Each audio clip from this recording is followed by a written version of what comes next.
শূন্যের কোঠায়, নাই বললেই চলে। এতটুকু বুঝ নাই যে আল্লাহ ওলামায়ে কেরাম তো মিথ্যা বলেন না, রসুল মিথ্যা বলেন নাই। রসুল কি মিথ্যা বললে আর রসুল হইতে পারেন? বলেন। আর আমাদের রসুল গোটা রসুলদের রসুল, গোটা নবীদের নবী, সমস্ত মখলুকাতের সরদার, সৈয়দুল আখিরিন, সৈয়দুল আউয়ালিন ওয়াল আখিরিন। তিনি বলেছেন যেখানে কোরআন হাদিসের বয়ান হয়, জিকির হয়, দ্বীনের আলোচনা করা হয়, সেটা দুনিয়ার জায়গা না, এটা জান্নাতের বাগান। এটা বিশ্বাস করা ঈমান। আপনারা এখানে যারা বসা হয়, আপনি কইলি গইল, আমি কইলি হইল, আপনার ভিতরে যেরকম দম থাকে, তো আমি বলতে পারবো আপনি হয় অতিরিক্ত পারেন, খামুশ থাইকা কোরআন হাদিস এখনো আছে, তালাশ করেন, আমরা আপনাদেরকে জায়গা দেখাই দেব, ওইখানে লেখা আছে, এটা পড়ে তো পাবে। আবার বলবেন রসুল গেছে কবে দুনিয়ার থেকে? ১৫০০ বছর পরে। এখন বলেন এটা রসুলের কথা, মানে কেটা?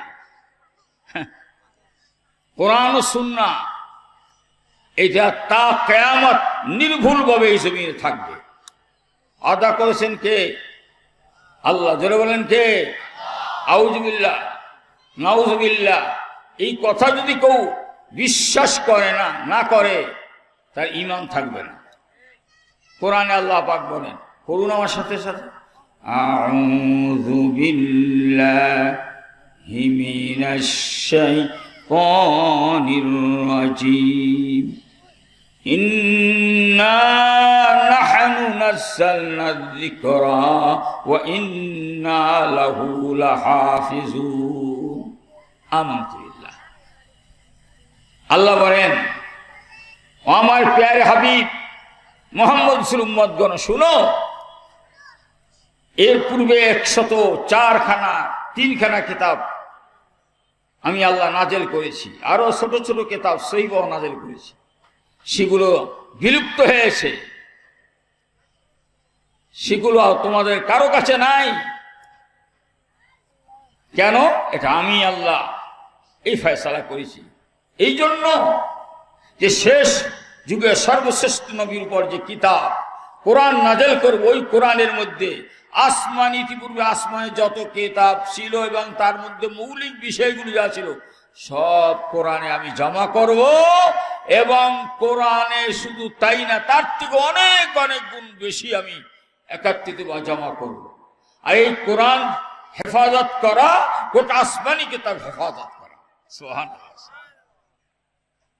এই জন্য কোরআনে 114টি সূরা। কয়টা সূরা?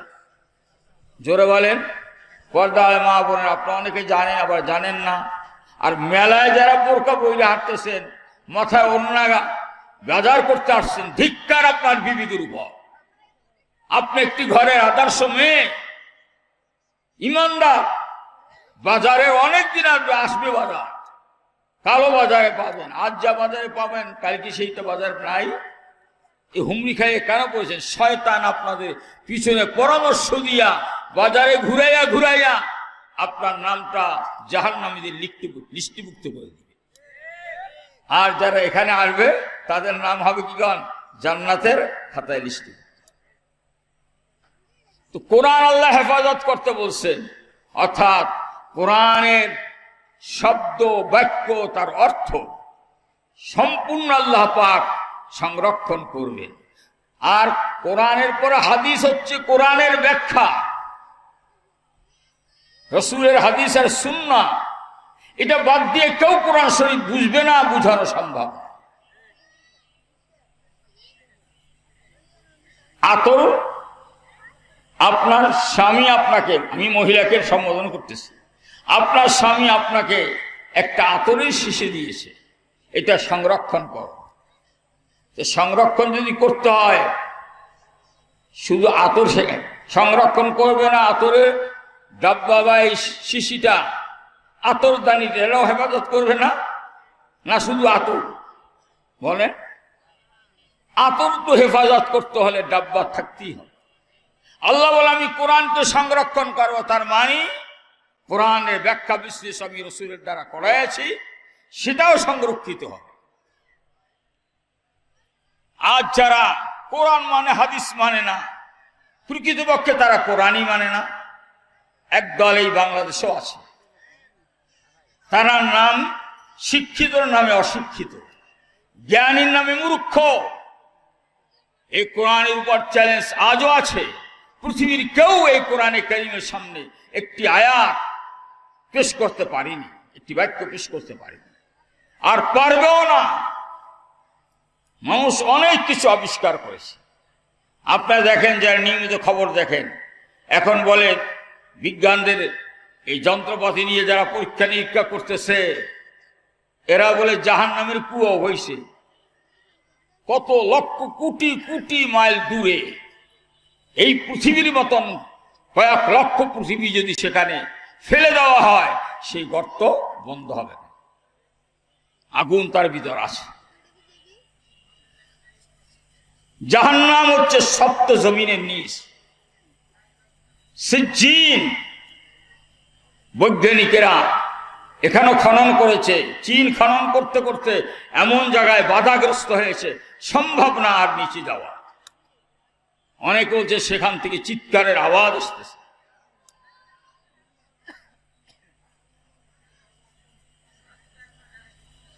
কিছুদিন আগে নাসা বলতেছে, আমরা লক্ষ্য করলাম আমাদের যন্ত্রে এটাই প্রমাণিত হয়েছে, ঘুন ঘুন ঘুন ঘুন আওয়াজ, সম্মিলিত অগণিত মানুষ যদি একাত্ম হয়ে কোনো কিছু পড়ে, সেটা একটা যে আওয়াজ আমাদের, সেটা আমাদের কাছে প্রমাণিত হয়েছে।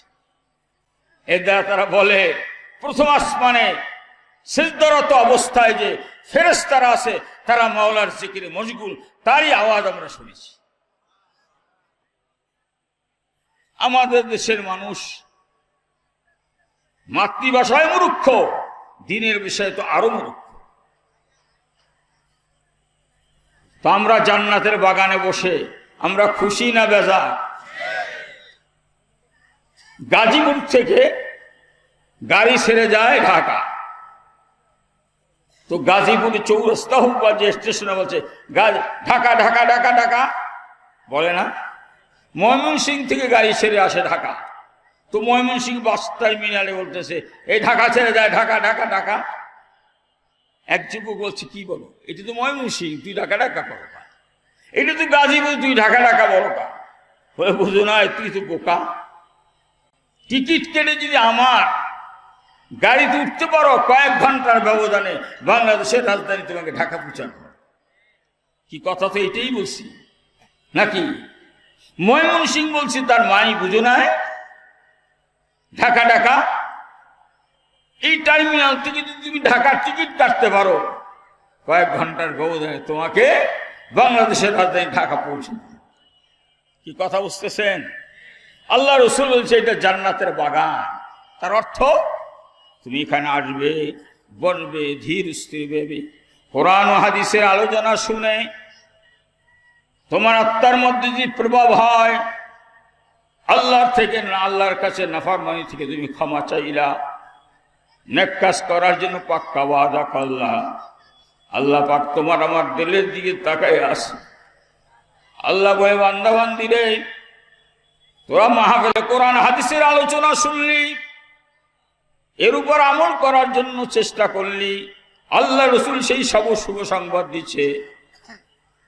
অর্থাৎ এই মাহফিলে এসে যে জান্নাতের টিকিট ক্রয় করতে পারবে, আমার মাওলা তাকে জান্নাত নসিব করবে। কি ভাই কথা বুঝতেছেন? এই ময়দান এটা জান্নাতের বাগান। তার মানে এখানে আইসা কোরআন হাদিসের বয়ান শুনে আল্লাহ পাকের নাফরমানির থেকে খাস তওবা করতে হবে, চোখের পানি ফলাতে হবে, দিল নরম হবে, গুনাহ ছেড়ে দেবে, নেক কাজ করার জন্য হিম্মত করবে। এই টিকিট যদি তুমি মৃত্যু পর্যন্ত সংরক্ষণ করতে পারো, অবশ্যই তুমি জান্নাতে যাবে। সুবহানাল্লাহ। দুনিয়ার কথা তোমার যদি বুঝে আসে, আখেরাতটা বুঝবা না কা? আখেরাত তো তোমার বুঝে নাকি?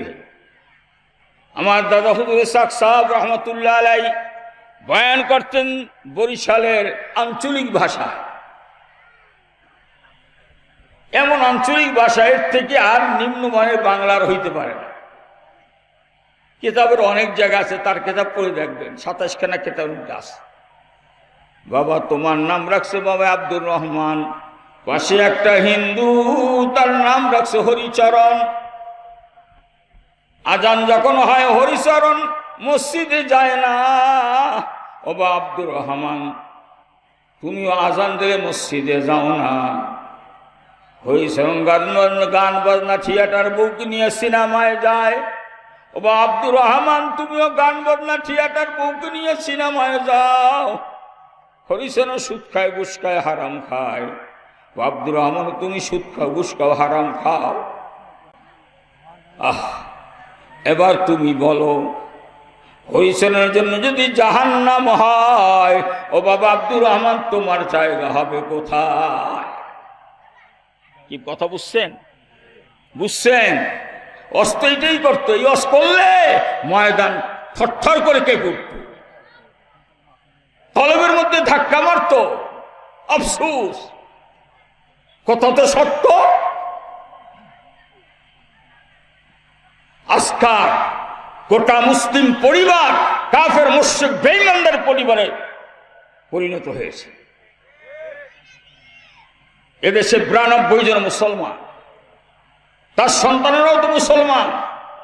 একবার কি ভেবে চিন্তে দেখেছেন যে কোটি কোটি মুসলমানের সন্তান বাংলাদেশে থাইকা মুসলমানের ঘরে জন্ম নিয়ে তারা বিশুদ্ধ কোরআন পড়তে পারে না?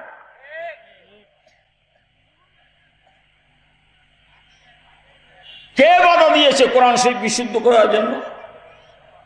অর্থাৎ এই যে ৬৭,০০০ গ্রাম, এখন অনেক গ্রাম বেড়ে গেছে।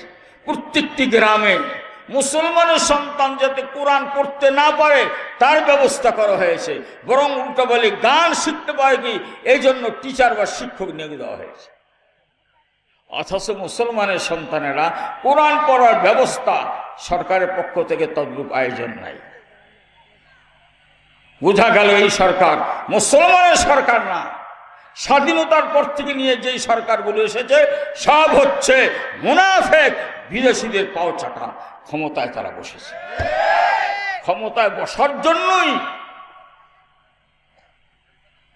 ইউনিসেফের থেকে এই টিচার আমদানি করেছে। তাদের নিয়োগপ্রাপ্ত তারাই তো প্রাইমারির টাকা পয়সা দেয়। সরকার এতটুকু বলতে পারলো না যে ঠিক আছে যার ইচ্ছা সে গান শুনবে, আমার কিছু করার নাই, এটা গণতন্ত্রের দেশ, ধর্মনিরপেক্ষ তা অবলম্বন করতেছি, গান শুনো।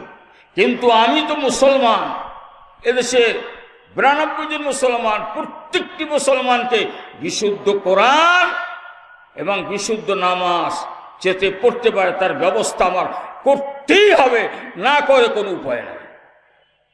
এটা করা দরকার আছে না নাই? জোরবেলা আছে না নাই?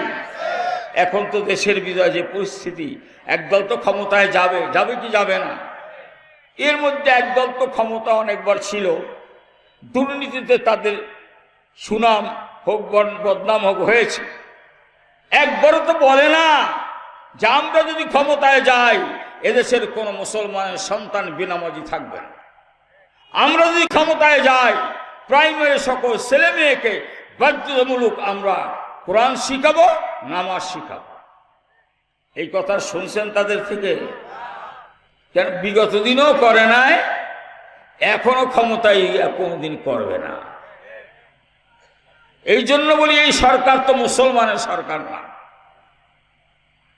Abraham Lincoln, Karl Marx, Lenin, মাও সেতুং, বর্তমান আমেরিকা যেই থিওরি উপর চলতেছে পুঁজিবাদী গণতন্ত্র, এখন ক্ষমতায় কে আছে?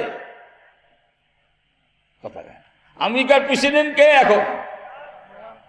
আচ্ছা, সে ইমানদার না বেঈমান?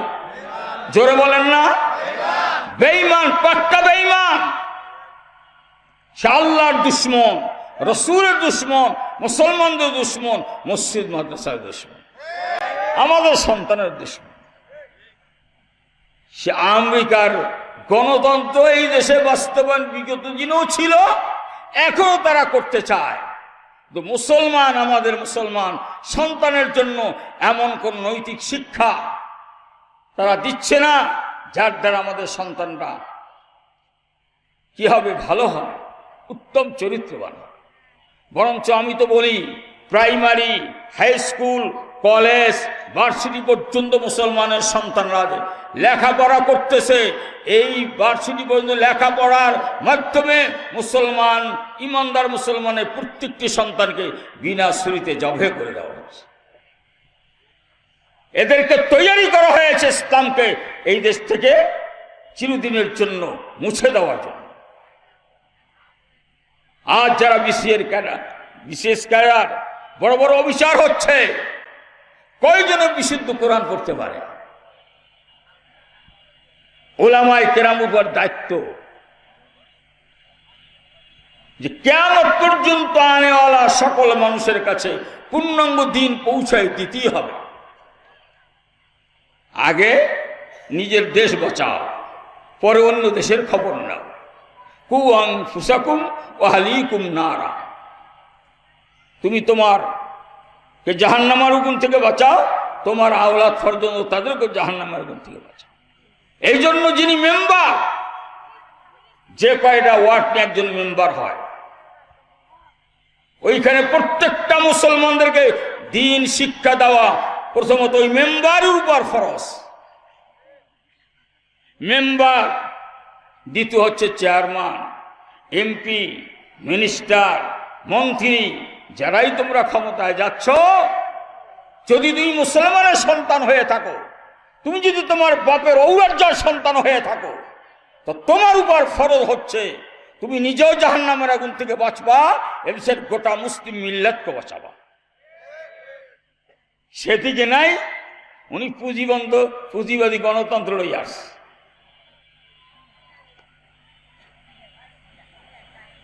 আল্লাহর শয়তান, দুইটা শব্দ আপনারা শুনছেন? বলেন, শুনছেন কি শোনেন না? আল্লাহ অর্থ কি? ওই জাতা সত্তা, যে সমস্ত গোটা দুনিয়ার সৃষ্টিকর্তা, রক্ষাকর্তা, পালনকর্তা, হায়াতদাতা, রেজেকদাতা, দৌলতদাতা, আসমান আর জমিন, কুল কায়নাত তার ক্ষমতার মধ্যে, তিনি হচ্ছেন আল্লাহ। আল্লাহর সমকক্ষ কেউ নাই। লাম ইয়ালিদ ওয়ালাম ইউলাদ ওয়ালাম ইয়াকুল লাহু কুফুয়ান আহাদ। আল্লাহর মোকাবেলা যে করতে চাইছে, আদমের বানাইতে মানা করছে, তার নাম কি শুনছেন? কথা কয় না, কি জোরে বলেন না? এই শয়তান কিন্তু ফেরেশতা না, এই শয়তান জিন্নাতের মধ্য থেকে, জিন জাতি। ইবাদত বন্দি করতে করতে আল্লাহ পাকের নিকটতা হাসিল করেছে, তাকে জমিন থেকে আসমানে স্থান দেওয়া হয়েছে। মুআল্লিমুল মালাইকা, ফেরেশতাদের সামনে বক্তব্য দিতে আল্লাহ পাক তার ইবাদতে এত খুশি হয়েছে। কিন্তু যেই আমাদের প্রিয় নবীকে বানাতে চেয়েছেন, সেইখানে বাধা। সেজদা দিতে বলছেন, সেজদা দিতে চায় না, নাফরমান। তখন আল্লাহ বলছেন কি, গেট আউট মারদুদ, আমি আল্লাহ, আমি তোমাকে সৃষ্টি করেছি, আর আদমকে তুমি সিজদা করলে না, যাও আমার দরবার থেকে বহিষ্কৃত হয়ে চিরদিনের জন্য। অনেক কথা বই পুস্তকে সব লেখাপড়া ভরপুর আছে। তো শয়তান চায় যে আদমের কারণে আমার জান্নাত ত্যাগ করতে হয়েছে, চিরদিনের জন্য মলউন হয়েছি, মরদুদ হয়েছি, তো আমি ওই আদমের সন্তানের জান্নাতে না যাইতে পারে তার ব্যবস্থা আমি করিয়ে ছাড়ব। কি ভাই কথা বুঝতেছেন? এটা সংক্ষিপ্ত ইতিহাস। এই জন্য আল্লাহর থেকে হায়াত নিছে কিয়ামত পর্যন্ত। আর জিন এমন এক জাতি, যে কোনো কায়া সে পরিবর্তন করতে পারে। এই জিন, ইবলিস শয়তান, এটা জিন্নাতের মধ্যে। কেন? শয়তান আরবি শব্দ, তার উর্দু শব্দ হচ্ছে নাফরমান, হুকুম অবাধ্যকারী। বাংলা হচ্ছে অবাধ্য, শয়তান, নাফরমান, বাংলা আমরা বলি কি অবাধ্য। তো আমরা শয়তানের পরিচয় পাইলাম। মানুষ হচ্ছে সৃষ্টির সেরা, আল্লাহ পাক তাদের মেহেরবানি করে বানায় তৈয়ার করেছে। এটা বলতে গেলে অনেক লম্বা কথা। এই শয়তান চায় আমরা যেন জান্নাতে যাইতে না পারি। আল্লাহ পাকের রহম করম, আল্লাহ পাক যুগে যুগে নবী রাসূল পাঠায়া মানুষকে হেদায়েতের পথে ডাকছে, তাদেরকে সহিভাবে বুঝ দিয়েছে। বাস যারা মানছে নবী রাসূলদের কথা, তারা আল্লাহ পাকের গোলাম আব্দুল্লাহ, তাদের বলা হয় কি গান আব্দুল্লাহ। যারা বলেন কি বলা হয় আব্দুল্লাহ। আর যারা মানে নাই, শয়তানের দলে গেছে, তাদের বলা হয় আব্দুস শয়তান। আব্দুল্লাহ বলে এই দৃষ্টিকোণ থেকে গোটা কাফের আব্দুস শয়তান। আব্রাহাম লিঙ্কন আব্দুস শয়তান, কালমাস আব্দুস শয়তান, লেনিন আব্দুস শয়তান। আল্লাহর হুকুম অনুযায়ী যারা দেশ চালাবে না মুসলমানদের মধ্যে, তাদেরকে কোরআনে কারিমে এক আয়াতে বলছে ফাসিকুন জালিমুন কাফিরুন মাল্লাম ইয়াহকুম বিমা বিমা আনজালাল্লাহু ফাউলাইকা কাফিরুন ফাসিকুন জালিম, এরকম আয়াত আছে। তো মানুষ হয়ে যে আল্লাহর হুকুমে নিজে চলে না, অন্যকে চালায় না, চালাবার ক্ষমতাতেও চালায় না, সেই মানুষটা কাফেরদের দলভুক্ত, ফাসেকের দলভুক্ত, জালেমের দলভুক্ত। আজ 92 জন মুসলমান ইসলামের উপর ঐক্য হবে, তাতে আবার বাধা কি? কিন্তু আমাদের মুসলমানকে ইসলামের ঐক্য হইতে দেয় না। এরা মুসলমানের পোশাকে, মুসলমানের লেবাসে, মুসলমানের কথাবার্তায় তারা হচ্ছে পুঁজিবাদী গণতন্ত্রের ধ্বজাধারী। তারা সেই গণতন্ত্র মানে। এই জন্য আমি অনেক সময় বলি, যারা গণতন্ত্র মানে, সমাজতন্ত্র মানে, ধর্মবিভক্ত মানে, জাতীয়তাবাদ মানে, সে যদিও মুসলমানের জন্মগ্রহণ করেছে, আসলে সে মুসলমান না, আব্দুস শয়তান। আব্দুস শয়তান, শয়তানের গোলামি করে, আল্লাহর গোলামি করে না। ইবলিস যদি একটা হুকুম অমান্য করে যদি মরদুদ হইতে পারে, শত শত হুকুম অমান্য করে আমরা কি করে নাজাতের আশা করি? কি ভাই কথা বুঝতেছেন? আল্লাহর মোকাবেলায়, কোরআনের মোকাবেলায় যারা এই সমাজ ব্যবস্থার আইন প্রণয়ন করেছে, ওই যুগে ওইটাই হচ্ছে শয়তান। ফেরাউনের জামানায় শয়তান। ফেরাউনের সময় নবী এসেছিলেন কে? মুসা আলাইহিস সালাম। মুসা আলাইহিস সালাম আব্দুল্লাহ, আর ফেরাউন ছিল খোদ শয়তান। ইব্রাহিম খলিলের সময় ইব্রাহিম খলিলুল্লাহ আব্দুল্লাহ, আল্লাহর গোলাম, আর নমরুদ ছিল আব্দুস শয়তান। তদ্রুপ ফেরাউন নাই, নমরুদ না, আবু জাহেল নাই। এই পুঁজিবাদী গণতন্ত্রের আবিষ্কার প্রণয়নকারী আব্রাহাম লিঙ্কন ওই সময় শয়তান ছিল। এভাবে কালমার্ক্স শয়তান, লেনিন শয়তান, মাও সেতুং শয়তান। ওদের আইন যারা মানিয়া সমাজে চলে, চাই ব্যক্তি জীবনে, পারিবারিক জীবনে, সামাজিক জীবনে, রাষ্ট্রীয় জীবনে, ওরাও হচ্ছে সেই শয়তানের গোলাম, আব্দুস শয়তান। কি আমার কথা বুঝেন না? অস্ত আগে করতাম, এরকম পরিষ্কার করতাম না। বল তা কেন? ফাসাদ হয়, মারামারি হয়। আপনি বলতেছেন হ্যাঁ, যদি আমেরিকার প্রেসিডেন্ট কে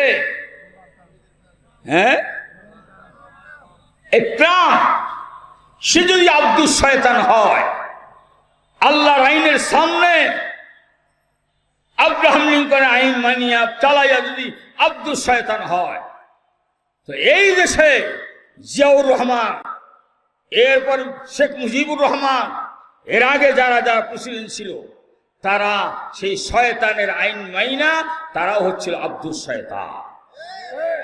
আর এই দেশে শয়তানের আইন রাষ্ট্রীয়ভাবে বাস্তবায়ন করতে গিয়ে তারা হয়েছে খলিফাতুল শয়তান। উলামায়ে কেরাম, পীর মাশায়েখ, কোরআন ও হাদিসের আলোকে আমরা নিজ আল্লাহর গোলামি করি। আব্দুল্লাহ এই দেশের গোটা 92 জন মুসলমানকে ঐক্যবদ্ধ হই, তোমরাও হও আব্দুল্লাহ। আর আমি আব্দুল্লাহ, শুধু আব্দুল্লাহ না, আল্লাহর আইন এই জমিনে বাস্তবায়ন করার জন্য সময়, মাল আর জানের কোরবানি দেওয়ার জন্য আমি 24 ঘন্টা প্রস্তুত। আমি খলিফাতুল্লাহ।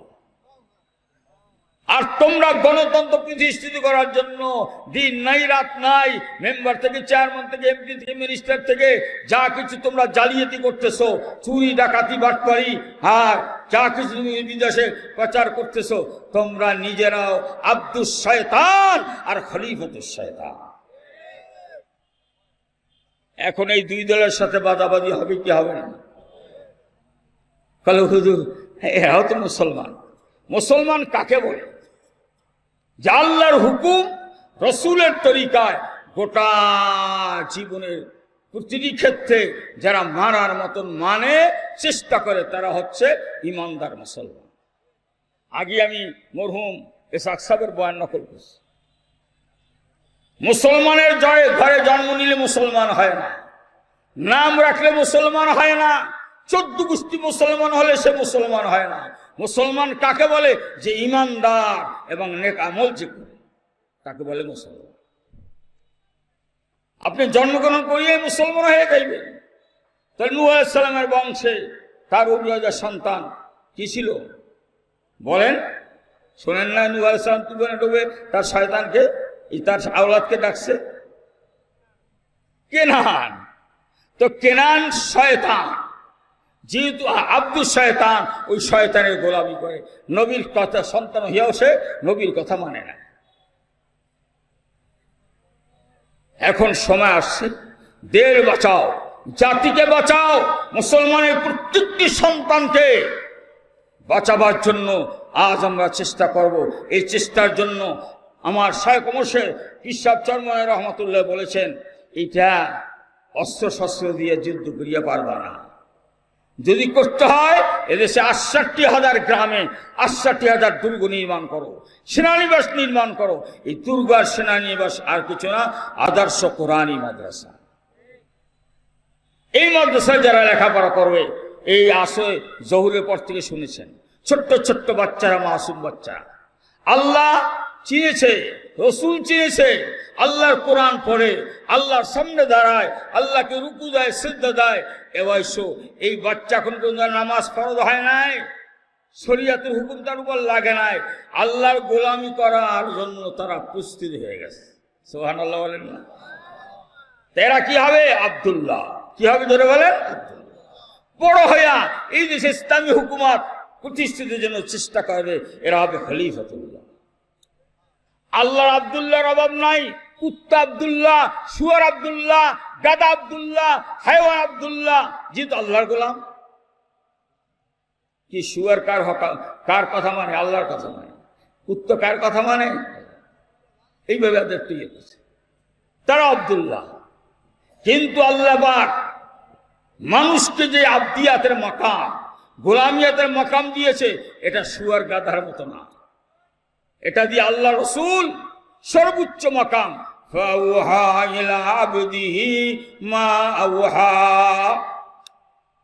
আল্লাহ পাক আল্লাহ রসুলকে সশরীরে জমিন থেকে আসমান, আসমান থেকে আরশ, কুরসি, লৌহ কলম, লা মাকামে নিয়ে আল্লাহ পাক তার প্রেমিক রসুলের সঙ্গে সাক্ষাৎ করেছে, যেটাকে মেরাজ বলা হয়। এরপরে আল্লাহ পাক ঘোষণা করেছেন কোরআনে কারীমের মধ্যে, ফাওহা ইলা আবদিহি মা আওহা। আমার গোলাম মুহাম্মদ রাসূল, সে জানে আমি তাকে কি দিয়েছি, সে জানে আর আমি জানি। অতএব প্রত্যেকটা মুসলমানকে মাকামে আবদিয়াত আসতে হবে। কুকুর যে মাকামে আবদিয়াত, ইনসানের মাকামে আবদিয়াত সেটা নয়। ইনসানের জন্য নবী আসছে, রসুল আসছে, আল্লাহর হাকাম আসছে, যাই না শুই না বুঝা প্রত্যেকটা মানুষ যখন নবীদের অনুসরণ করেছে তারা আব্দুল্লাহ হয়েছে এবং ওই দিন প্রচারের জন্য সময় মাল আর জানের কোরবানির জন্য খলিফাতুল্লাহ হয়েছে। আল্লাহ পাকের ফজল আর করম, আমরা এই মাদ্রাসা করেছি, এই মাদ্রাসার মধ্যে যে শিক্ষা দিচ্ছি লম্বা কথা না, এই শিক্ষার মাধ্যমে প্রত্যেকটা ছাত্রছাত্রীর মধ্যে 4টা মৌলিক গুণ আসবে। কয়টা? জোরে বলেন, আওয়াজ দিয়ে বলেন, সমস্যারে বলেন, আমার দিক তাকায় বলেন। যত দেশের মাদ্রাসা আছে, বিশেষ করে কওমি মাদ্রাসা। কওমি মাদ্রাসা কাকে বলে? যেই সময় যেই নবী রসুল দুনিয়া আগমন করেছেন সেই নবী রসুল তার উম্মতকে আল্লাহ পাকের হুকুম হাকাম শিখাইয়া আল্লাহ পাকের বান্দা, আল্লাহ পাকের বান্দি, আল্লাহ পাকের প্রতিনিধি বানায় গেছেন। সেই নবী যুগে সেই শিক্ষা প্রতিষ্ঠানই হচ্ছে কওমি মাদ্রাসা। আদম আলাইহিস সালামের সময় আদম আলাইহিস সালাম বানাইছে। এইভাবে ধারাবাহিকতায় আল্লাহ নবী মুহাম্মদ রাসূলুল্লাহ 40 বছর সময় যখন সালাত প্রাপ্ত হয়েছেন হেরা গুহা, তখন সর্বপ্রথম মুহাম্মদ রাসূল তার গৃহে এসেছেন। মুহাম্মদ রাসূল ছিলেন ওস্তাদ, আম্মাদান খাদিজাতুল কুবরা ছিলেন ছাত্রী, শিখাইছেন দ্বীন ইসলাম, মাধ্যম হয়েছে ইলম আর কোরআন। আমাদের নবী সর্বপ্রথম মহিলা মাদ্রাসা প্রতিষ্ঠা করেছেন, তাও রসুলের ঘর। আল্লাহ রসুল 2 ধরনের কওমি মাদ্রাসা প্রতিষ্ঠা করেছেন। নম্বর 1 অনানুষ্ঠানিক, অর্থাৎ রসুল যেখানে বসতেন সেটাই মাদ্রাসা, চাই ছাত্র আর ছাত্রী একজন হোক, রসুল ওস্তাদ। এরপর আল্লাহ রসুল আনুষ্ঠানিক মাদ্রাসা করেছেন মক্কাতুল মুকাররমায়। সেই মাদ্রাসা হচ্ছে মুসলমানদের জাতীয় মাদ্রাসা, যায়েদ ইবনে আরকাম রাদিয়াল্লাহু তাআলা আনহুর বাসগৃহ, পাহাড়ের পদদেশে। মুহাম্মদ রাসূল ওস্তাদ, সাহাবা সাহাবিয়াগণ, ছাত্রছাত্রী শিখাইছেন দ্বীন ইসলাম, মাধ্যম হয়েছে কোরআনুল কারীম। এখানে ওমর রাদিয়াল্লাহু তাআলা ইসলাম গ্রহণ করেছেন। ওই মাদ্রাসার পরে রাসূল হিজরত করে মদিনায় এসেছেন, মসজিদে নববীতে 2য় মাদ্রাসা হয়েছে আসহাবে সুফফা। এরপরে সারা দুনিয়া মাদ্রাসা। মুসলমানের মাদ্রাসা ছাড়া কোনো প্রতিষ্ঠান হতে পারবে না। এই দেশ বাংলাদেশ, এর আগে ছিল পাকিস্তান, এর আগে ছিল পূর্ববঙ্গ। ব্রিটিশ আসার আগে পূর্ববঙ্গ পশ্চিমবঙ্গ জুড়ে 80,000 কোরআনী মাদ্রাসা ছিল। কত হাজার? গোটা ভারত ছিল 12 লক্ষের ঊর্ধ্বে। প্রাইমারি ছিল না, হাই স্কুল ছিল না, কলেজ ছিল না, ভার্সিটি ছিল না, একমাত্র মাদ্রাসা মাদ্রাসা মাদ্রাসা। অখণ্ড ভারতের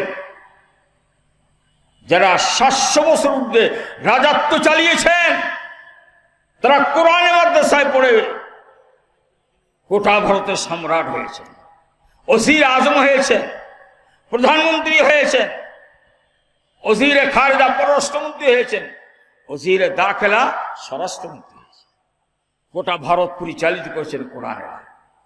কিছু কিছু ব্যতিক্রম যেটা হয়েছে ইতিহাসে আছে, কিন্তু কোরআন হাদিসের বাহিরে আপনাদের কথা তো আমরা শুনি না, ইসলামের ইতিহাসের মধ্যে সবগুলো আছে। ভাইরা আমার, আজ ব্রিটিশ আসার পরে মুসলমানদেরকে ডিভাইডেড করে দিয়েছে। দেশের ক্ষমতার লোভ দেখাইয়া ছলে বলে কলে কৌশলে মুসলমানদেরকে অন্যদিকে ধাবিত করে আজকাল মুসলমানদের মধ্যে বিভক্ত। যা স্কুল কলেজে পড়ে তারা আবার স্কুল বানায়, কলেজ বানায়, ভার্সিটি বানায়, তার সন্তানকে স্কুল কলেজে দেয়। যারা মাদ্রাসায় পড়েছে তার সন্তানকে মাদ্রাসায় দেয়, আলেম বানায়, হাফেজ বানায়, কারি বানায়।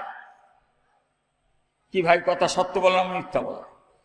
একজন মুসলমানের জন্য প্রাইমারি স্কুল প্রতিষ্ঠা করার অধিকার আল্লাহ দেন নাই। কেন?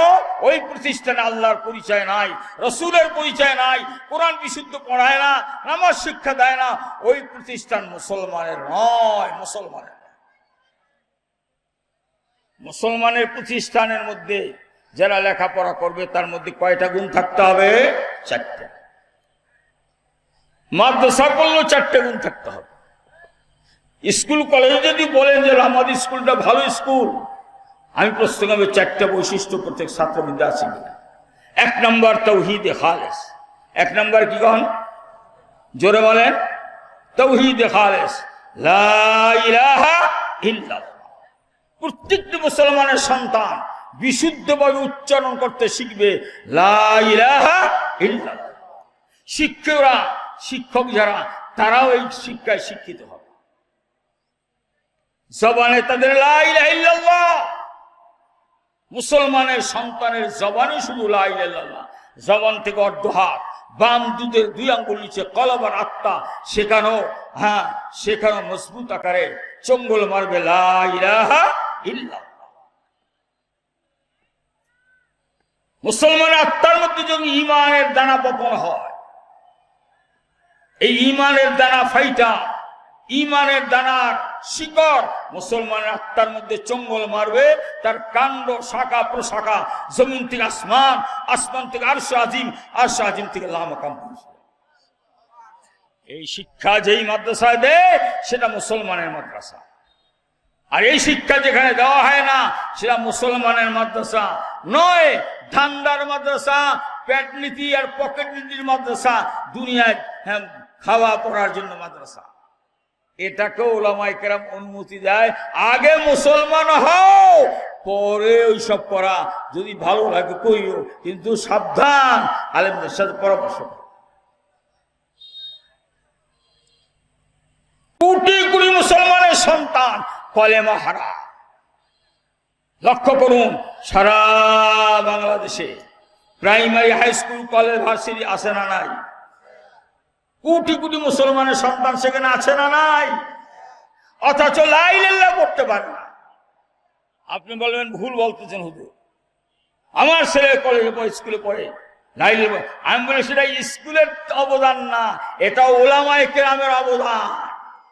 আপনি ওলামায়ে কেরামদের শিখাইছেন ছোটবেলা, আপনার বাচ্চাকে দিয়ে শিখাইছেন, মাদ্রাসায় পড়াইছেন অল্প স্বল্প, যাও হোক, এটা ওলামায়ে কেরামের অবদান। এটা প্রাইমারি স্কুলের টিচারদের অবদান না। তা তো গানের প্রশিক্ষণ দেয়, বাজনার প্রশিক্ষণ দেয়। এমন কোন গুণা নাই যেই গুণার বাস্তব training primary, high school, college, ভার্সিটিতে দেওয়া হয় না। খোদার কসম, কোন বাপের বেটা থাকলে দাঁড়া, কেমনে গান গাইতে হবে, কেমনে নাচতে হবে, আর কেমনে যৌবনী সুরসুরি দিতে হবে, মিথ্যা কেমনে বলতে হবে, বলাতে হবে, সুদখোর ঘুষখোর। আর সারা বাংলাদেশ ক্ষমতায় যারা, যদিও শিক্ষিত, কিন্তু তারা হচ্ছে শিক্ষিত, তাদের কলম যেন কালিবাহী হচ্ছে। এটা জাতিসবের বিষ। কি ভাই, মাদ্রাসার কোনো বাচ্চা লেখাপড়া করে সুদখোর হতে পারে না, ঘুষখোর হতে পারে না। হুজুর অমুকে মাদ্রাসা বলে সুদ খায়, বলে সেটা কারণ কি জানেন? আপনার পরিবারের মধ্যে সব সুদখোর, এই জন্য ওটাও সুদখোরই আছে। আপনার পরিবার কাফেরদের রাস্তায় চলে, আপনার সন্তান যদিও শিখেছে এখন কাফের লাইনে চলে। অতএব শিক্ষার বৈশিষ্ট্য, মুসলমানের শিক্ষা এর প্রথম বৈশিষ্ট্য হচ্ছে তার জবানে হবে লা ইলাহা ইল্লাল্লাহ। জবানে লা ইলাহা ইল্লাল্লাহ, আত্মার মধ্যে লা ইলাহা ইল্লাল্লাহ, পায়ের চলার মধ্যে লা ইলাহা ইল্লাল্লাহ, হাতে ধরার মধ্যে লা ইলাহা ইল্লাল্লাহ, চোখের নজরে লা ইলাহা ইল্লাল্লাহ, কানের শ্রবণে লা ইলাহা ইল্লাল্লাহ, প্রত্যেকটা সন্তানের আপাদ অবস্থা লা ইলাহা ইল্লাল্লাহ, ব্যক্তি জীবনে লা ইলাহা ইল্লাল্লাহ, পারিবারিক জীবনে লা ইলাহা ইল্লাল্লাহ, সামাজিক জীবনে লা ইলাহা ইল্লাল্লাহ, রাষ্ট্রীয় জীবনে লা ইলাহা ইল্লাল্লাহ। অর্থাৎ আল্লাহর হুকুম ছাড়া কারো হুকুম মানি না, মানব না, লা ইলাহা ইল্লাল্লাহ। এই শিক্ষা মুসলমানের জন্য ফরজ আইন, শিখতেই হবে। আপনি মেম্বার, চেয়ারম্যান, এমপি, মিনিস্টার, যত বড় খবর বলেন আমি মুসলমান, তবে আপনার আসুন লা ইলাহা ইল্লাল্লাহ আপনার জবান, আত্মা আপাতমস্তক গোটা জীবনের প্রতিটি ক্ষেত্রে থাকতে হবে তাওহীদে খালিস। দ্বিতীয় বৈশিষ্ট্য হচ্ছে ইত্তেবায়ে রাসূল। দ্বিতীয় বৈশিষ্ট্য গান ইত্তেবায়ে, জবানে মুহাম্মদ রাসূলুল্লাহ, আত্মার মধ্যে মোহাম্মদ রাসূলুল্লাহ, পোশাকের মধ্যে মোহাম্মদ রাসূলুল্লাহ, চেহারার মধ্যে মোহাম্মদ রাসূলুল্লাহ, পেশাব পায়খানা যাইতে মোহাম্মদ রাসূলুল্লাহ, বাইর হইতে মোহাম্মদ রাসূলুল্লাহ, ঘুম যাইতে মোহাম্মদ রাসূলুল্লাহ, ঘুম থেকে জাগ্রত মোহাম্মদ রাসূলুল্লাহ। এইভাবে ছোট থেকে ছোট, বড় থেকে বড়, ব্যক্তি জীবন, পারিবারিক জীবন, সামাজিক জীবন, রাষ্ট্রীয় জীবনে আদর্শ মোহাম্মদ রাসূল। হুকুম আল্লাহ, আল্লাহর হুকুম কিভাবে রাসূল বাস্তবায়ন করে দেখিয়েছে সাহাবায়ে কেরাম। অতএব ওয়াহাদি সাহেব ও মেম্বার চেয়ারম্যান, ক্ষমতা, যে ব্যক্তি ক্ষমতা আছে, আপনার সন্তান যদি লেখাপড়ার মধ্যে তাওহীদে খালেস, নিরঙ্কুশ একাত্মবাদ যদি না শিখে, রসুলের আনুগত্য যদি না করে, তো মনে রাখবেন আর শয়তান নামে এটা বাচ্চার নামে কলঙ্ক, আর আপনার বাবার নামে আপনার জালেম, আপনার সন্তানকে বিনা সুইতে জবে করেছেন, জাহান্নামে নিক্ষেপ করেছেন। কয়টা বৈশিষ্ট্য লাগবে? চারটা। এক নম্বর তাওহীদে খালেস, নির্ভেজাল একাত্মবাদ, লা ইলাহা ইল্লাল্লাহ, জবানে আত্মা, আপাতমস্তকে জীবনের প্রতিটি ক্ষেত্রে, প্রতিটি মুহূর্তে। দ্বিতীয় হচ্ছে ইত্তেবায়ে রাসূল, জবানে মুহাম্মদ রাসূলুল্লাহ, অন্তরে মুহাম্মদ রাসূলুল্লাহ, পোশাক মুহাম্মদ রাসূলুল্লাহ। মুসলমানের সন্তান কাফেরের পোশাক পরে, মুনাফিকদের পোশাক পরে, জাহান্নামীদের পোশাক পরে। এটা যদি যেই আলেম না কয়, সে আলেম হচ্ছে আলেম জগতের কলঙ্ক। ইত্তেবায়ে রাসূল, খানার মধ্যে ইত্তেবায়ে রাসূল। আপনার বড় লোক, বাম হাতে খান, বাম হাতে পান করেন, বাম হাতে যান, বাম হাতে নেন, এটা আপনার শয়তানের চরিত্র। আল্লাহ রসুলের চরিত্র, ডান হাতে খেয়েছেন, ডান হাতে দিয়েছেন, ডান হাতে নিয়েছেন, ডান হাতে পান করেছেন, এটা রসুলের চরিত্র। তাওহীদে খালেস, ইত্তেবায়ে রাসূল। এই যদি তাওহীদে খালেস, ইত্তেবায়ে রাসূল গোটা মুসলমানের জবান থেকে অন্তরে জীবনের পুঁথি থেকে মৃত্যুর মুহূর্তে যদি বাস্তবায়ন হয়, তৃপ্ত চরিত্র, তাআল্লুক মা আল্লাহ, তাদের সম্পর্ক হবে আল্লাহর সাথে। আসুন এখানে আমি বাচ্চাদেরকে পরীক্ষা নেব। আমি যদি বলি তোমার সৃষ্টিকর্তাকে, এই বাচ্চারা কি বলে? আব্বার কথা কইবে না আম্মার কথা কইবে, শুনবে না। আচ্ছা বলো তোমাদের সৃষ্টিকর্তাকে? আব্বা বলো, কে? জোরে বলো না, আব্বা বলো। আব্বা না আল্লাহ? আম্মা, দাদা, দাদি, দেখছেন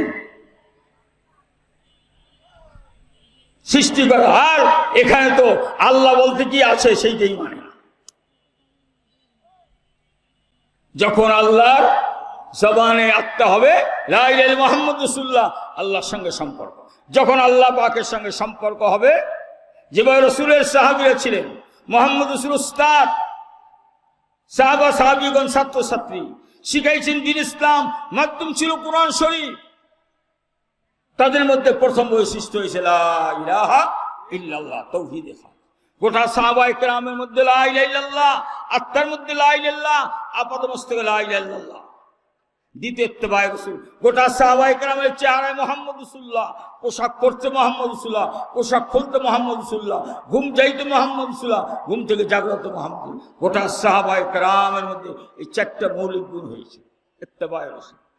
এখন আল্লাহ পাক এদেরকে তাআল্লুক মা আল্লাহ, আল্লাহ পাক ইয়া রাসূল আপনার সাহাবায়ে কেরামকে আপনি শিক্ষা প্রশিক্ষণ দিয়েছেন, ডানে বামে সামনে পিছনে যত সাহাবী আছে, আমি আল্লাহ তাদের উপর রাজি আর খুশি, রাদিয়াল্লাহু তাআলা আনহুম ওয়া রাদু, আমিও তাদের উপর খুশি, তারাও আমার উপর খুশি।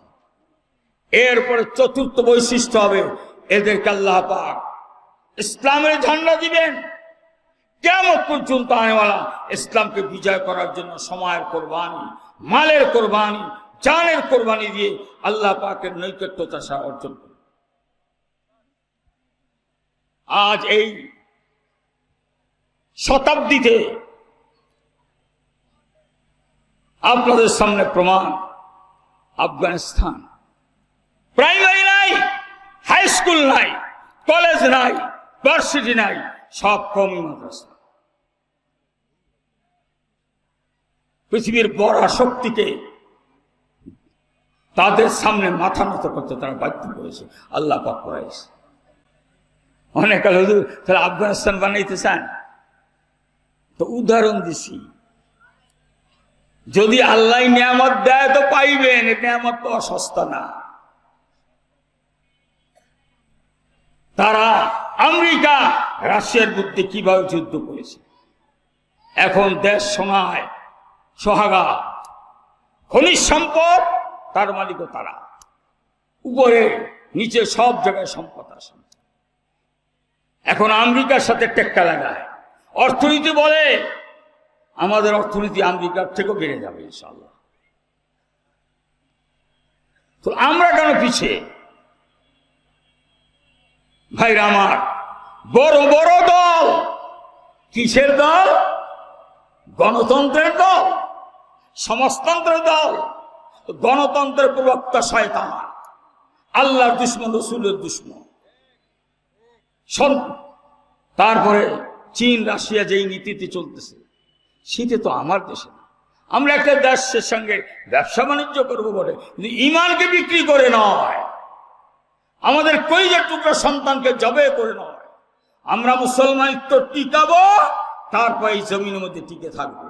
যদি ইমান রক্ষা করতে হয়ে শাহাদাত বরণ করতে হয়, তাতে আমরা রাজি আছি না নাই? জোরে বলেন।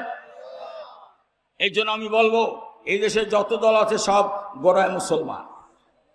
কারণ আওয়ামী লীগের মুসলমান ছিল না, বলেন?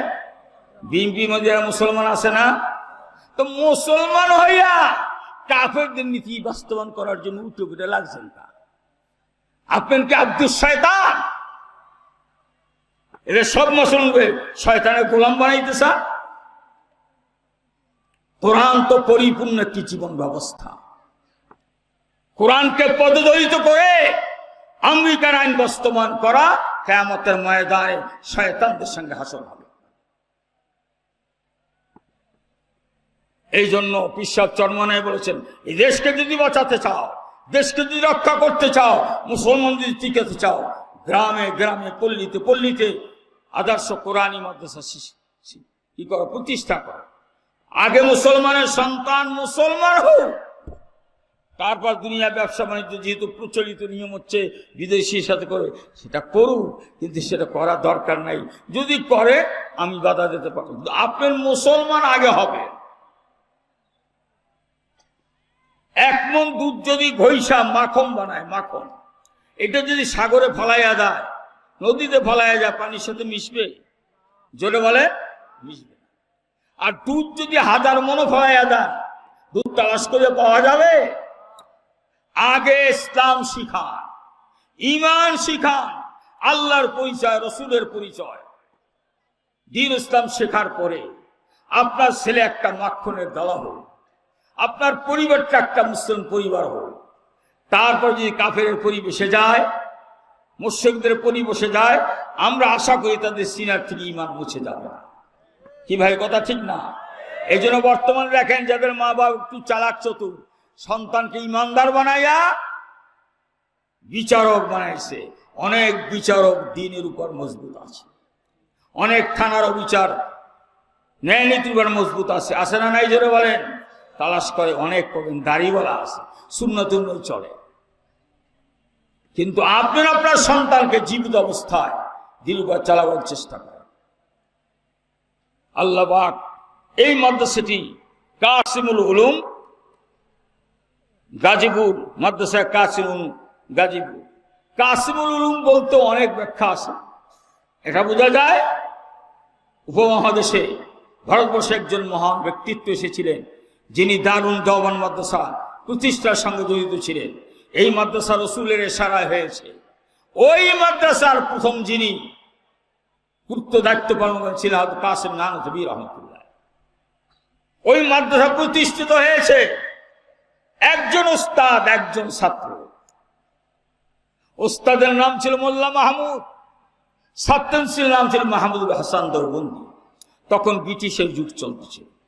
এই মাহমুদুল হাসান দেওবন্দ মাদ্রাসা পড়ার পরে ব্রিটিশের সঙ্গে যুদ্ধ, রেশমি রুমাল আন্দোলন, গোটা ভারতের হিন্দুরা নিজের সুযোগ সুবিধার জন্য ব্রিটিশের পাও চাটত।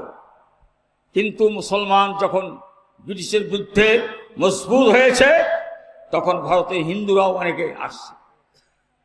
হিন্দুরা যারা রাজনীতিবিদ, আপনি বলবেন গান্ধীজি, জওহরলাল নেহরু, এরা মাহমুদুল হাসান মুসলমানদের পায়ের নিচে থাইকা তারপর রাজনীতি শিখেছে।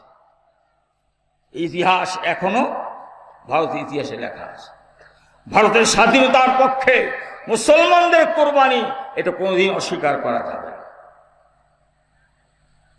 বন্ধুরা আমার, এই জন্য ভারতের কথা চিন্তা করে করবো কি, পাকিস্তানের কথা চিন্তা করে করবো কি, আমার দেশ নিয়ে একটু চিন্তা করেন। দেশের পার্বত্য অঞ্চলগুলো গ্রাস করার জন্য শত্রু বাহিনী আমাদের দুশ্মনের মাধ্যমে মদত পেয়া তারা শক্তিশালী হচ্ছে। কি ভাই, এর আগে শান্তি চুক্তি করছে, কি শান্তি করছেন? অশান্তির সব কারখানা। খাগড়াছড়ি, মাটিরাঙ্গা, এরপর কোথা আছে কোন? খাগড়াছড়ি, বান্দরবন, এই যে পার্বত্য অঞ্চলটা, এই যে বাংলাদেশের ম্যাপের মধ্যে পাবেন না। এটা অনতি বিলম্বে এটা অন্যের গ্রাসে চলে যাবে। আমাদের সমস্ত বর্ডারগুলা অরক্ষিত। খ্রিস্টান মিশনারিদের বিভিন্ন প্রপাগান্ডার দ্বারা, কাদিয়ানির দ্বারা, বিভিন্ন আহলে কোরআন দ্বারা, আরো অনেক বদভ্রষ্ট দলের দ্বারা আমাদের মুসলমানের সন্তানদেরকে তারা খ্রিস্টান বানাচ্ছে, বিধর্মী বানাচ্ছে। আমরা যদি বাধা দিই, সংঘর্ষ হবে, মারামারি হবে, রক্তপাত হবে। এটা ঘটছে কিনা? এই জন্য আমরা বাধা দিই না, মুখে কিছু কথা বলি, তাও এদের গাত্র দাও এদের সহ্য করতে পারে। এই দেশকে যদি সত্যিকার বাঁচাতে হয়, ইসলাম পূর্ণাঙ্গভাবে রাষ্ট্রীয়ভাবে বিজয় করতে হবে। ভারতের সাথে আমাদের পার্থক্য, আমরা মুসলমান, আমরা কোরআন সুন্নাহর আইনে দেশ চালাবো। তোমরা মুসলমান, আব্রাহাম লিঙ্কন, কার্ল মার্কস যার ইচ্ছে তারে মানে। আমরা মুসলমান, আমাদের মানচিত্রের মধ্যে যারা অমুসলমান রয়েছে, ইসলাম প্রতিষ্ঠিত অমুসলিমের অধিকারও ইসলাম যা দিয়েছে সেটা কল্পনার বাহিরে। ইসলামকে ভালোবাসেন তো আব্দুল্লাহ হন, খলিফাতুল্লাহ হন। গণতন্ত্র মানবে আব্দুল শয়তান। গণতন্ত্রের মেম্বার, গণতন্ত্রের চেয়ারম্যান, গণতন্ত্রের এমপি, আপনার হচ্ছেন খলিফাতুল শয়তান। আসুন, আমাদের মধ্যে যারা এ ব্যাপারে আরো পারদর্শী, টকশুতে আসুন, বলেন আপনি এখানে আব্রাহাম লিঙ্কন আইন পাশ করবেন, 92 জন মুসলমান চাপাইয়া দেবে, আর আমরা মুখ বন্ধ করে থাকবো। বলে এর আগে তো দেশে, হ্যাঁ দেশে, সেই দিন আর আজ দিন এক না। কি ভাই, কথা সত্য বলছিলাম মিথ্যা? সেই দিন আর আজ দিন এক না। তবে হ্যাঁ, যারা ভার্সিটিতে লেখাপড়া করে এরা অনেক বুদ্ধিমানে নিজের দাবিদার। তুমি আগে মুসলমান হও, এদেশে ইসলাম প্রতিষ্ঠিত করো, তারপর যত উন্নয়ন লাগে করো, কোনো আপত্তি নাই। কাফের আর মুশরিক হইয়া উন্নয়ন করলে তাতে কোনো লাভ নাই। কি ভাই, কথা ঠিক বললাম না ভুল বললাম? সিলেবাস নিয়ে কত কথা, অনেক কিছু। অখণ্ড ভারতের সম্রাট ছিলেন শামসুদ্দিন আলতামাস। অখণ্ড ভারতের সম্রাট ছিলেন কি কান? শামসুদ্দিন আলতামাস। মুসলমান ছিলেন, ধার্মিক ছিলেন। ওই সময় গোটা ভারতের মধ্যে সবচেয়ে আল্লাহওয়ালাদের মধ্যে যারা নাম সবচেয়ে প্রসিদ্ধ, তিনি ছিলেন কুতুবউদ্দিন বখতিয়ার কাকি রহমতুল্লাহ। খাজা কুতুবউদ্দিন বখতিয়ার কাকি রহমান। দিল্লিতে কুতুব মিনার আজও মাথা উঁচু করে দাঁড়িয়ে। ইনি কে? খাজা মঈনুদ্দিন চিশতি রহমতুল্লাহ খলিফা। আল্লাহ পাক তাকে এমন এলেম ও আমল দান করেছিলেন যে বড় বড় লোকেরা এসে তার কাছে পায়ের কাছে বসে থাকত। খাজা বখতিয়ারউদ্দিন কাকি রহমাতুল্লাহ আলাইহি সমস্ত মুরিদদেরকে ডেকেছেন, তার মধ্যে থেকে বাছাই করিয়া কয়েকজনকে নিয়ে কথা বলতেছেন ইন্তেকালের আগে।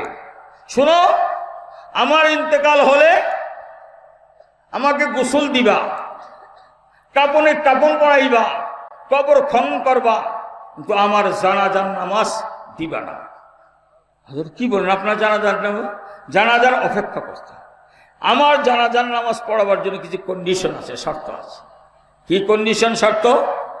হযরত বলে আমার জানাজার নামাজে যে ইমামতি করবে তার কোনোদিন 5 ওয়াক্ত নামাজ তাকবীরের সময় ফৌত হয় না, এমন ব্যক্তি আমি আমার জানাজার নামাজের ইমামতি। দ্বিতীয় শর্ত, আসরের ফরজের আগে 4 রাকাত সুন্নতে মুআক্কাদা আছে। এই সুন্নত মুআক্কাদা সুন্নাত, এই সুন্নাত যেদিন থেকে পড়া শুরু করেছে কোনোদিন কামাই দেয় না। 3 নম্বর শর্ত, আমার জানাজার নামে ইমামতি করবে ওই ব্যক্তি যে কোনোদিন তাহাজ্জুদের নামাজ কাজা করে না। কয়টা শর্ত হইল? 3টা। 4 নম্বর, আমার জানাজার ইমামতি করবে ওই ব্যক্তি যে কোনোদিন চোখের দ্বারা বেগানা মহিলার দিক তাকায় না। খাজা কুতুবউদ্দিন বখতিয়ার কাকি রহমাতুল্লাহ ইন্তেকাল, গোসল হয়েছে, কাফন হয়েছে, কবর খনন করা হয়েছে, জানাজার অপেক্ষা। দিল্লি শহর লোকে লোকরণ। খাজার জানাজার নামাজ কখন অনুষ্ঠিত হবে? ওই ইমাম না আসা পর্যন্ত ইমামকে ওই হুকুমতের তরফ থেকে 4টা নাম হয়েছে। তো দেখতেছে 1, 2, 3, 4 ওলা আলেম ওলামা পীর মাশায়েখ তালাশ করে দেখে, হিসেব মিলিয়ে দেখে একটা পাওয়া যায়, বাকি 3টার মধ্যে আমার সন্দেহ আছে। 2টা পাওয়া যায়, একসঙ্গে 4টে পারতেছি না, পরিপূর্ণ 4টে নাই। জোহরের নামাজ শেষ, এরপর আসরের নামাজের জামাত হয়েছে। মানুষ তো লোকরণ্য হয়রান, কখন খাজার জানাজা। অখণ্ড ভারতের সম্রাট শামসুদ্দিন আলতামাস জনতার উদ্দেশ্যে হাত উঁচু করে বলে, চোখের পানি ছেড়ে বলে, আমি মনে করেছিলাম আমার গোপন বেদ একমাত্র আল্লাহ জানবে, আর কেউ জানবে না। হায় খাজা, তোমার হাতে হাত দিয়ে আমি বয়াত হওয়ার পরে ঈমান আমলের মজবুতির জন্য তুমি যেভাবে চেষ্টা করেছি, আলহামদুলিল্লাহ তোমার কাছে খাস তওবা করার পরে অখণ্ড ভারতের সম্রাট আমি, কিন্তু 5 ওয়াক্ত নামাজ তাকবীরুল্লাহর সঙ্গে কোনোদিন কাজা হয় না। দ্বিতীয় শর্ত, তরিকাতের সবক নিয়েছি, আসরের ফরজের আগে 4 রাকাত সুন্নাত নিয়মিত পড়েছি, কোনোদিন আমার কাজা হয় না। আলহামদুলিল্লাহ সুম্মা আলহামদুলিল্লাহ, অখণ্ড ভারতের সম্রাট আমি, শতব্যস্ততার মাঝে সফরে থাকি, মুকিম অবস্থায় থাকি, তাহাজ্জুদের নামাজ কাজা হয় না। আর 4 নম্বর শর্ত, আমি শামসুদ্দিন আলতামাস বেগানা মহিলার দিক তাকাই না। কাতার সোজা করো, আমার খাজার জানাজার নামাজের ইমামতি আমি শামসুদ্দিন আলতামাস করব। বাদশাহ, অখণ্ড ভারতের বাদশাহ, আলিমের লাগে সম্পর্ক করার কারণে তার যদি এই গুণ, এই বৈশিষ্ট্য হতে পারে, এভাবে আপনারা যাবেন। বাংলাদেশের মধ্যে আমি চ্যালেঞ্জ করলাম, যত বড় মদখোর, যত বড় সুদখোর, যত বড় ডাকাত, যত বড় বাটপার, যত বড় বদমাশ হোক, যে কোনো উপায় চরমনে ময়দান নিয়ে বসাবেন। 3 দিন 3.5 দিন আল্লাহ বয়ান করার পর আমি মনে করবো আপনার কবের আল্লাহ এর জীবন আপনার আমূল পরিবর্তন করেছে। হাজার ঘটনা এরকম আসে না নাই? জোরে বলে আসে না নাই? আজ কোনো কিছু নয়, চাপ সৃষ্টি করিয়া নয়, তাদেরকে ভালোবাসা আল্লাহর মহাব্বত শিখাইয়া তারা যদি আকাম কুকাম মদ পান থেকে, সুদ ঘুষ থেকে ফিরিয়া এলাকায় যদি ভালো একটা মানুষ হইতে পারে, এদের হাতে যখন আপনি দেশের ক্ষমতা দিবেন, চোর থাকবে না, বাটপার থাকবে না, সুদখোর থাকবে না, ঘুষখোর থাকবে না, সব আদর্শ মানুষ হবে। আমি কসম করে, আমার শায়েখ মশাই বিশ্বাস তার মনে বলতেন, জেলে কত মানুষ নিবা, আমি ফজলুল করিমে জেলখানায় যাওয়ার অনুমতি দাও। আমি ওই জেলখানার বাহির থাইকা আমি তাদের সামনে আল্লাহর বয়ান শোনাবো, কোরআন হাদিস শোনাবো। যারা ডাকাত হয়েছে, খুন খারাপি করেছে, তারা জেলখান থেকে আল্লাহর ওলি হয়ে বাইরে। যে আলেমের পরশে এসে খারাপ মানুষ ভালো হয়, সে আলেমের কাছে যদি একটা ওয়ার্ড দাও, ইউনিয়ন দাও, একটা এলাকা দাও, সেখানে শান্তি বিরাজ করবে, অশান্তি থাকবে। আপনার বিশ্বাস হলে আসেন, যদি বিশ্বাস না হয়